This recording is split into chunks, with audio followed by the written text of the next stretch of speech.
Hey, yo, you ever just be sitting there chilling and then you have a memory of like a old Scooby-Doo movie from back in the cut, and then you sit there and you watch that old Scooby-Doo movie, and then now as an adult you find to yourself thinking, hmm, you know, they said he was the bad guy, but the only thing bad on him I see is his whole personality. Cause I tell you what, this man, this man right here, Ben Ravenclaw, whatever fudge, can't recall.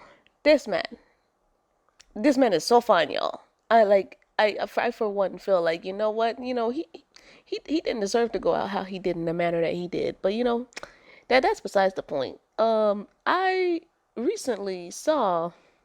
Well, I thought about it. I said, huh.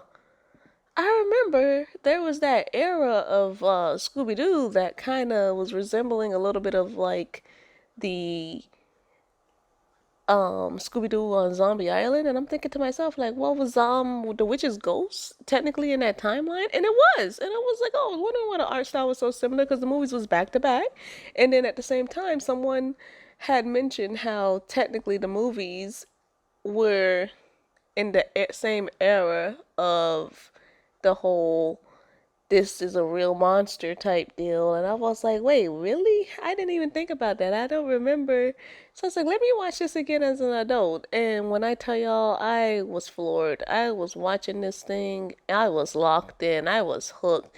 Now, this thing is such a relic. I had this thing back on the old cassette. Where is that cassette? I have the slightest idea. I had to look through my catalog. I do not have this movie. I am ashamed that I don't have this banger of a movie, but I trust and believe. I do have Scooby Doo on Zombie Island on the cassette, and I do have the Return to Zombie Island on DVD. So, with all that in mind, let's get into this.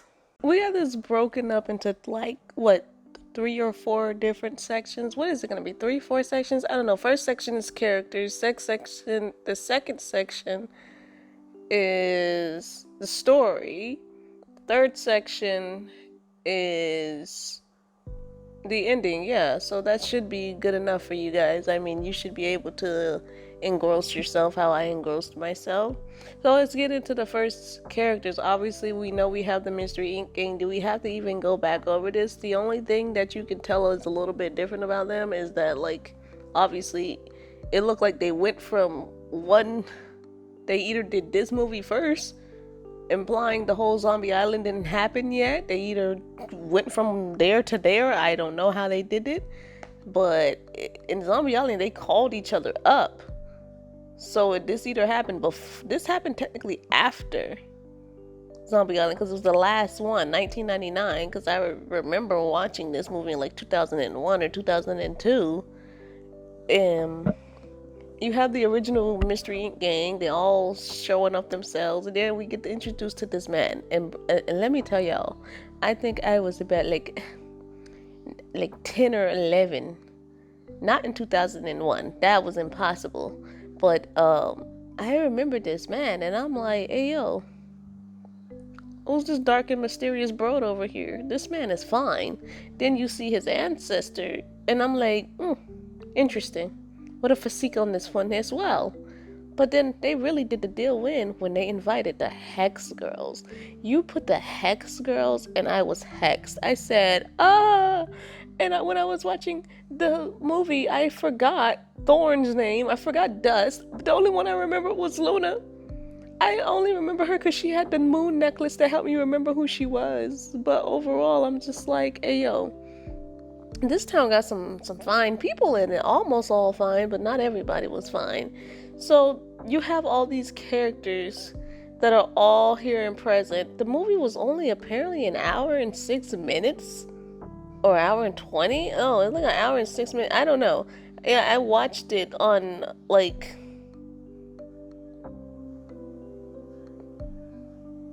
I watched it, and it was really interesting. That's as far as I got for the characters. Now the overall story is that the movie began with them actually already in the middle of a case, and I usually like when they do this because it gives you more in depth to their world, and that they're not just like one-off solving, they're like continuously solving mysteries. It's like they hop from one mystery to the next. So they are there in this museum, and you have this old poor man that is like getting his entire soul taken from his body, and the gang assist him, and they capture, well, they don't actually capture him, Ben actually captures them. Talk about some, oh, I just so happen to see. You just happen to see, really? Really? My 10-year-old self was like, this man is suspicious. My adult self was like, this man is suspicious. And as time goes on, you realize why this man is a little suspicious. And we get introduced to him. He introduces the gang, even though he already knew them, which is like, again, suspicious. How do you know them? Like they are like literally only like, I feel like they're neighborhood kids that are like only in the neighborhood papers type deal. They should never be really international. But then again, at this point, I think they would technically be international because Daphne had that show at the time, unless the show was over. I don't know, because I think at the end of that Zombie Island, she did say that she was done with the show or something. I don't remember. It's been a minute. But then, as time progressed, we have this whole scene where they're driving to, what that man say? Well, did he say Jersey or did he say Massachusetts? He said Massachusetts. He drove to Massachusetts, Crunchville number 2, and when I tell you that scenery, that drive, it was so beautiful that I did not realize at a young age, but now as an adult, you're gonna hear me referencing this a lot. I did not realize that Velma was talking this man ear off from wherever they were at. It had to be at least an 8 or 12 hour drive. The fact that she talked to him from that, it's like, that's the type of person you need in the car with you, though, really high key. So you're not falling asleep on the drive, but at the same time, it's like, give me a break at some point or another, I can't. And they finally get into the town. The town is packed beyond bear. And then there's like the mayor. He introduces the ghost. And then there's the pharmacist, or whatever his name was. And they introduce him, and he's like going into depths about these t-shirts and everything. And then Ben is upset because he's like, how dare you dispel his good name? But also, where's that book at? That man had an obsession with a book. He had some more obsessions than the books that he was actually writing. I was kind of like, okay, he's a writer, but like I ain't seen him write anything. I ain't seen him get any inspiration. The only thing he kept on talking about was his ancestors' book. I'm like, what does that book have? Like the crack cocainist or something lined in it? Even young me was like, no, why is this man so obsessed with a book?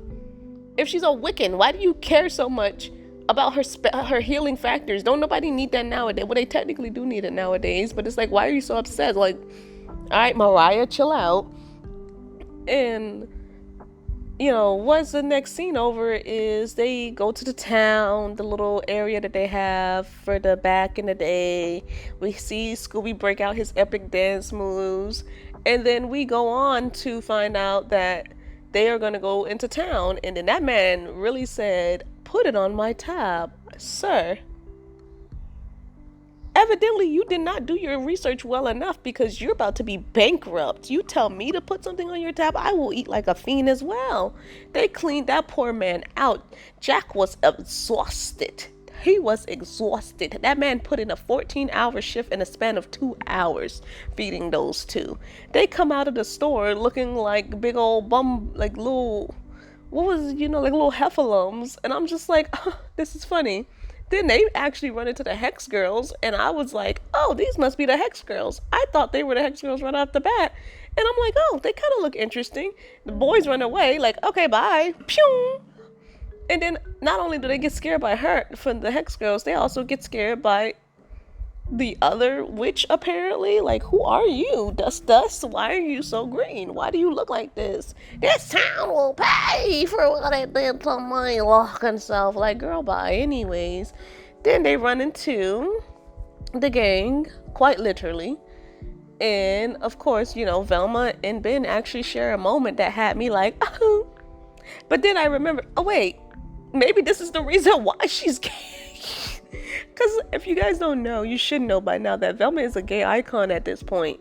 She apparently has been gay this entire time. And I kind of was like, are you sure she's gay? Or is she just like was willing to risk it all and go on the other side for a change, because that girl had serious feelings for this man. She was over here leaking at the sight of this man. There's like, me too, girl, me too. So then, of course, Velma wants to investigate, and as she's doing her little investigation, they kind of pair off again, and then they ended up finding the Hex Girls while they're performing, and then we get a little more introduction into them, and you're just like blown away by the spell that they're putting on you. You didn't need any music. I was already enchanted. Thank you very much. That's why I tell you, somehow I don't remember how I forgot Thorne's name, but I forget every other member, but I remember Thorne. I remember her specifically, and I'm like, oh my goodness gracious, is it love? And then you have to have this scene goes, and then next scene, we have the whole, let's follow this person for the next consecutive 6 to 7 minutes to give the movie more filler. Oh, all the while, we forget to mention that Freddie and Velma and Daphne were all in Ben, were all waiting for his ancestor's ghost to see where she hid that book. How could I forget? Then we would trickle back. Because that man mentions that book at least 6 times. At least. Gotta be. Throughout this entire movie. And as you go on, you get to see Scooby and Shaggy. They stumble into a trap. It seemed like a trap to me, where the mayor went in, and then it's just like that scene was never really explained. He explained it, but he didn't explain it. And it could have been just the fact he didn't want anybody to know that he was in on the town's trickery at the same time. So as time goes on for these two, they are getting absolutely their soul left their body again for the 3rd time tonight. These men can't catch a break. So then Velma comes up with a plan after finding out this discovery, and they're all like, yeah, let's go meet up with them. Let's go all sit here. So she feels really proud of herself in unmasking the whole town, getting in on this here little woo-ha. But it's like, is that really, as an adult, when I looked at this scene, I was kind of like, hey, yo, you couldn't have shut up for, like, that's 100% right there. That's a whole meddling kid right there. You couldn't have minded your business and let this town get their bread. They could not get their bread. Business was slow. Like, hold on, like, for a second. Business was slow. They had an idea in their mind. They never thought Ben was going to ever come back. They knew he was obsessed with that book, but they didn't think that man was ever going to come back for a minute. Even if they did knew he had a certain amount of time in his routine where he would show up, in their heads, the whole town would have already had the bread. They would have already been fine, and they would have already been out the door by the time Ben showed up. So this whole scenario is just like, for once, I'm like, hey, yo, Velma, shut up. This, like, let them get their bread. Let them cook. Are you kidding me? You really proud of yourself? You sat there and exposed this whole town, but at least the people that were there left already, because they were like, they didn't see the ghost. They didn't want to take the chance. They were like, okay, yeah, no, we're just gonna leave. We're gonna get the heck up out of here. But no, I'm a little petty about that, because I'm like, yo, bro, y'all drive around for free. Y'all solve these mysteries for free. For free. It was literally 1999. Y'all been doing this since 1969. Have y'all not? Mind your business. Anyways, after she exposes the whole town and she has the lovey-dovey eyes for my boy Ben, it's later revealed that that girl could not quit. She could not shut her mouth. Hey, yo, she could not shut her mouth. And she just had to one-up herself within the same night. Longest night ever, might I add. One-up herself to go about her way and find where. Of course, with the help of Scooby, but Scooby doesn't know. He's just following orders. Just go one-up yourself so that you can get your the author of your dreams, You find that man's book. She pulls the book out, looks the book dead in the eye. Dang, that book look a little suspicious. That book kind of look a little something like the book from Evil Dead. Oh no, this man is actually salivating at this book. My man said, I'm just a little excited. What the heck do you mean? I am scared. I need an adult. What are you doing? And then it is revealed that this man is literally the bad guy, and I could not. When that man picked the book up, I was like, and when I saw the book, I said, hmm. And then she's just like, I cannot believe you tricked me. Girl, you were blinded by lust. Get out of here. Because you're like, get out of here. You just cannot. Get out. And the fact that nobody else, like you all have an assumption, but y'all don't open y'all mouth, shame on y'all as well. The only people that probably did not know what was going on was Shaggy and Scooby, because they were gone for like 2 or 3 hours. They were stuffing their face. So of course, then we get that iconic scene. If I don't remember nothing else, I remember when the pumpkins came alive to chase them. They absolutely went ham on them before Sarah came. Oh no, or it was probably after Sarah came, because Ben gave them the work as well. Had them getting chased all over the place, summoned his ancestors just for her to be like, Apui, what is you? Get out of my face, the peasant away from me, type deal. That man got put into a bubble for his troubles for the rest of the movie. The gang had to band together to defeat this 400-year-old witch, which, by the way, homegirl was not as powerful as I thought. I'm like, okay, anyway, and I thought she was really pretty in her picture. When I saw her ghost, I said, you know that one line that Fred hit her with? Oh, yes. 400 years didn't do you any well. That man was right. That girl looked rough. She looked busted. She didn't look like she had anything going on in the entire 400 years of her being imprisoned in that book. Tough. And then, it's just like, you recall that there's like other scenes that took place, but we don't care about those scenes. We know that Fred and Daphne followed Thorn, found out she was part Wiccan. We know that. We know all this stuff. But, we keep progressing. And as we keep progressing, it just gets worse and worse for the gang. They are getting their crap rocked like they've never gotten it rocked before. These people are getting tossed in the air. They're getting bodied. I'm just like... But the main thing I could not get over was how they're like, yeah, we know we're slow, but Shaggy and Scooby, hey, yo, they are faster. Let's see if they can run circles around a 400-year-old witch, which they did. Absolutely destroyed this woman. Was max speed, had to at least be copping a good 60, 70 miles max, running circles around this woman, and she's flying. Then she catches Scooby. Only by luck she caught Scooby. That woman would have never caught a Great Dane if she actually had a chance. She just got lucky because he slipped. And he slipped on his tail. Poor Scooby. That man got raised up in the air, and I admire Shaggy for coming back for his dog. My boy said, let go of my friend. Threw that bucket of water on her, and she's just like, what's that? Oh, I had worked in the Wizard of Oz. Like, bro, what? What a line delivery. I appreciate that. Of course, we realized that did not work for her, at least. Apparently, I don't know, maybe that spell is beyond her. Or that just never the trick to work. Who knows? That, we just go on. Time goes on. And then we get to the near finale of the film, which of course is, if you haven't noticed it already, it's them banding together with the help of Thorn to imprison this witch back into her book. Oh my God. That woman went back. And when she went back, she said, I'm collecting at least a body. At least. Said, come here, boy. You coming with me. Come on, bring them shakes. Dragged Ben into the abyss of that book. I absolutely sobbed. I said, no, he could have just went to jail. Hey, yo, the pretty privilege didn't help him. She took his behind. They said, it's all over. Or is it? No, it was. It was over.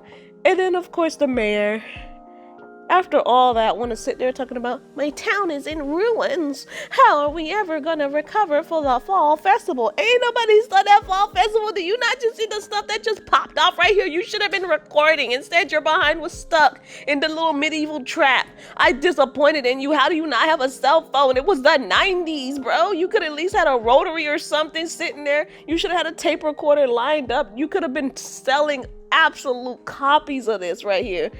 That man was like, realized they had a giant turkey. For some reason, every other magical aspect that Sarah, what's her name? Sarah, wasn't it?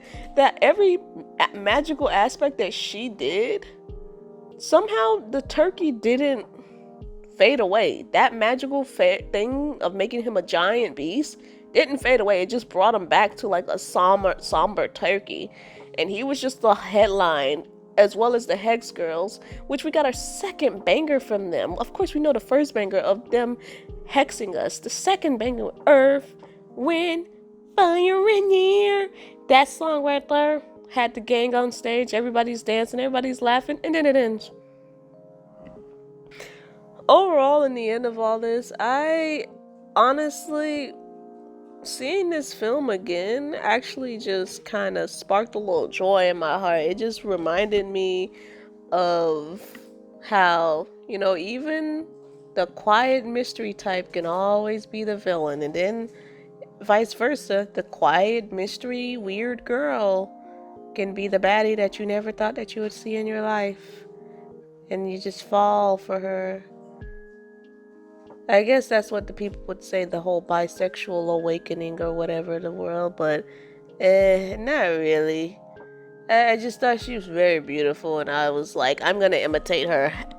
Case in point, if you ever want to know what I actually look like, just think of Thorn, except with pants. Just think of that. But this was a solid Scooby-Doo movie from like the little 90s. I remember watching this a lot. I burnt the crap out of my freaking cassette tape. Like, that thing had no mercy left in it. At this point, it was just a collectible because the wires and stuff all came out of it. But yeah,